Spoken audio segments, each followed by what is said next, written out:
second video that I'm doing on world building for this Preptober. Now, I realized as I was trying to make these that there are a lot of things to consider when world building your main locations in a novel, which is mainly what we're going to be focusing on in this video. And in fact, there are so many different aspects that are so tightly interconnected into one another throughout the story, or there should be, otherwise you might be doing it wrong, that it's hard to tease them all apart.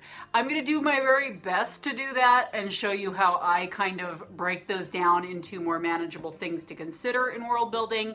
Hopefully you get some good ideas from it. By all means, adapt any of this as much as you can. And a lot of this stuff, I'm going to be very straightforward.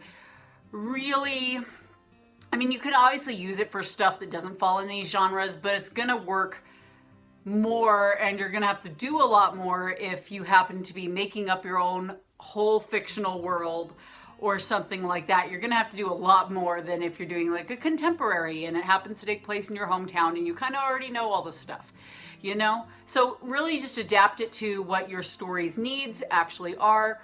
That's really important when you're doing world building stuff. That disclaimer out of the way.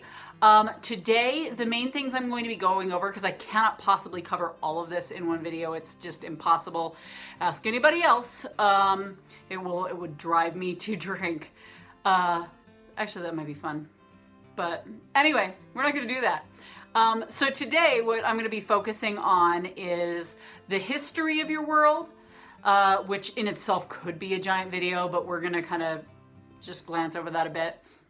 The history of your world, the ecosystem, and I'm going to explain what I mean by that because I'm actually not probably being precise with that term, and the people specifically in like their appearance and kind of their day-to-day lives. We'll go into other societal aspects in a different video because I have that all planned out.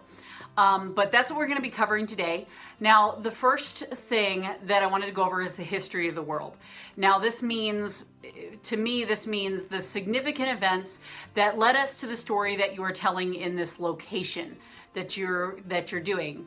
Now, this is the biggest aspect of world building in my mind, because all the other things that you're going to be doing in your world building should connect back to the history and should make sense with what you've established the rules are for this world that you have.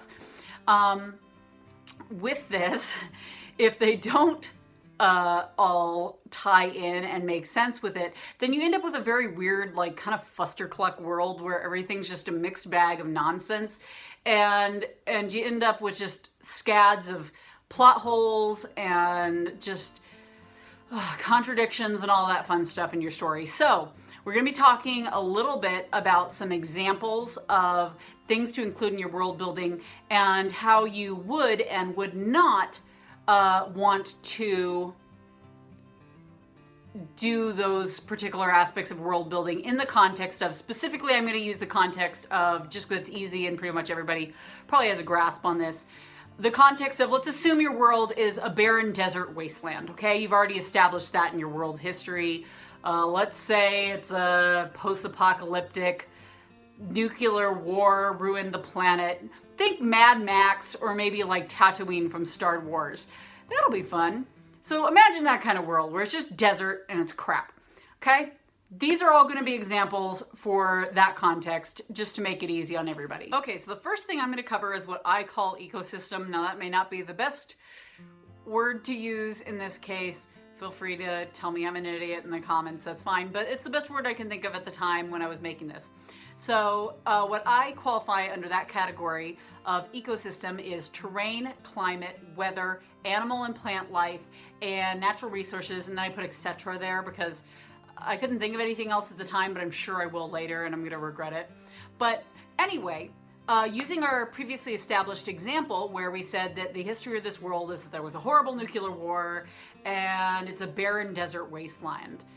Now, going with that example, if your world was a desert wasteland, that means you're going to be limited on water, you're going to be limited on animal life, you're going to be limited on plant life, which means that you're not going to write this world, and if you do, you're doing it probably in a not the best way.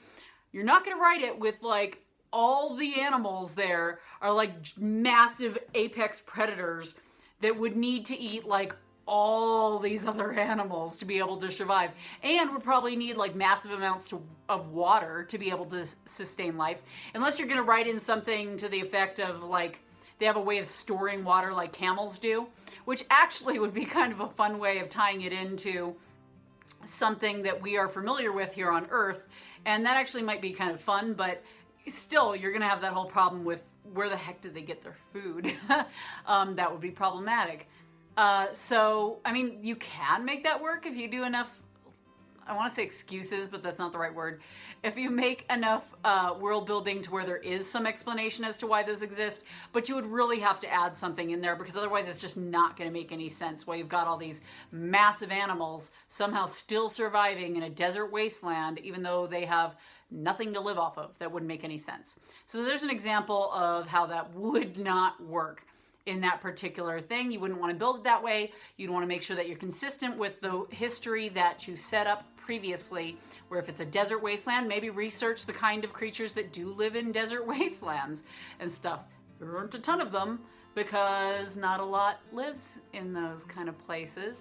You got a lot of bugs, and you got things like cool cactus owls, which by the way are awesome, and camels. You have those kind of things, but those all have interesting adaptations that make it possible for them to live there, and you'd want to maybe include that in your world building.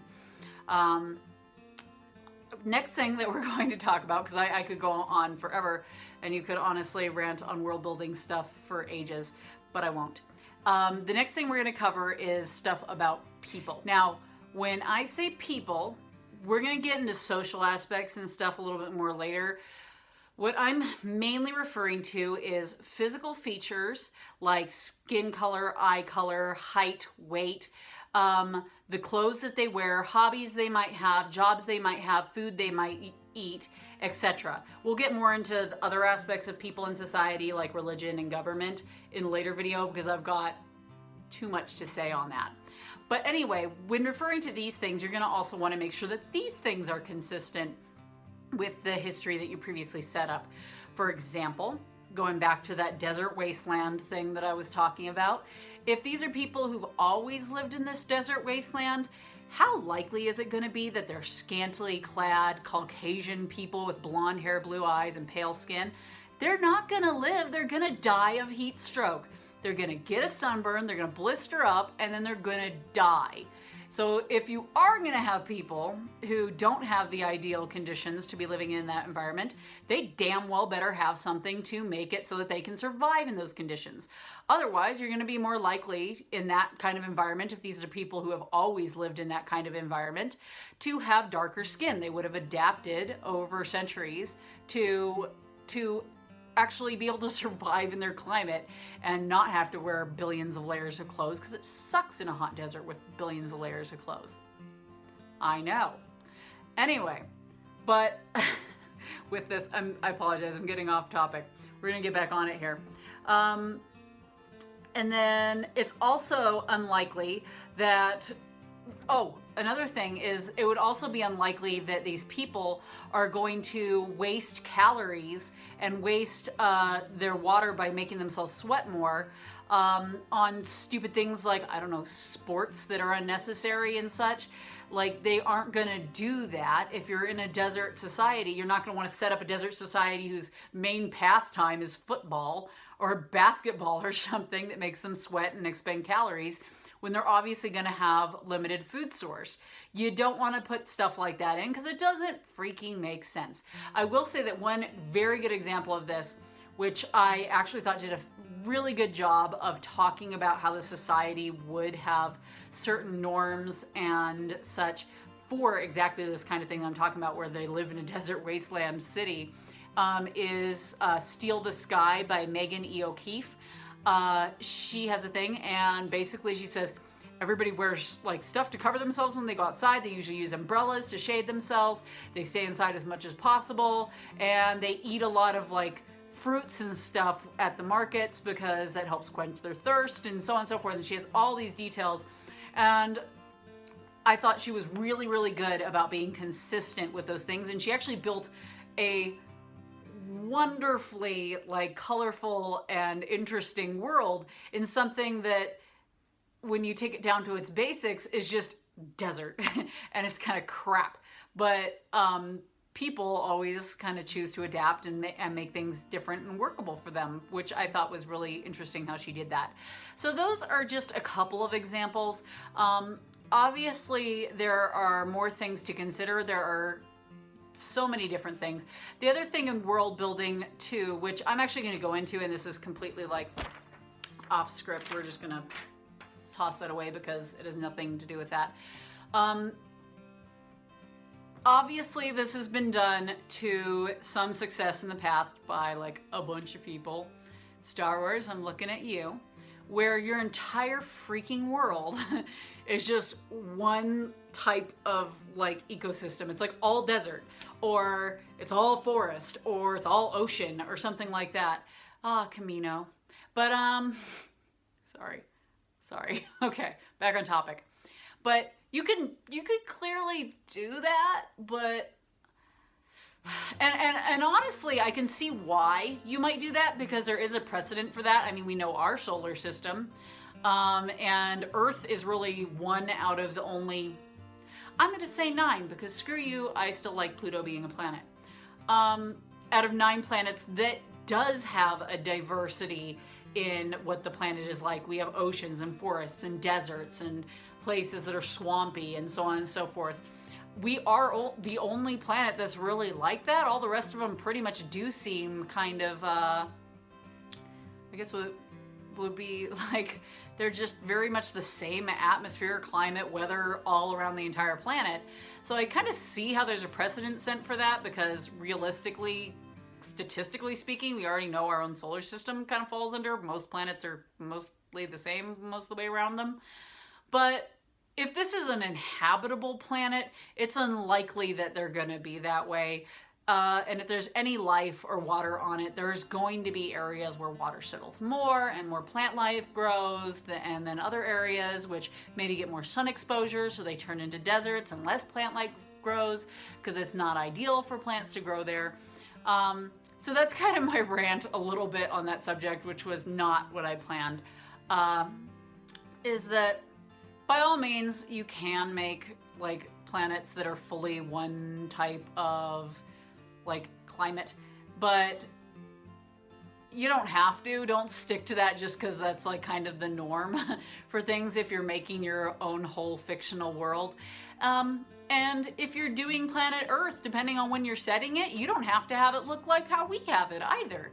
You can obviously alter that how you wish, or how you predict it might be in the future, or how you predict it might have been in the past. Maybe do some research on that. So you're really not limited to what is the norm as to how the planets are set up if you're doing a full planet type thing and you're not just mainly focused in one area in your story, which will come into play a lot more in my next video on government and religion. That should be a fun one. But anyway, I'm rambling now. I'm getting very off topic, and I really apologize. I was doing so good for a while there when I was following a script. But anyway, that's it for me for tonight. I'm gonna let you go, and the next video I'm gonna do, like I mentioned, is going to be on religion and government, world building.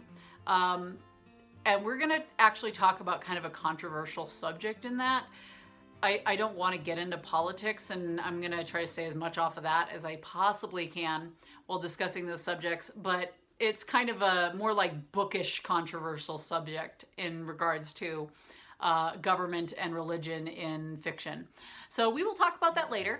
I'm going to let you go. You guys have a great one. Alrighty, bye-bye.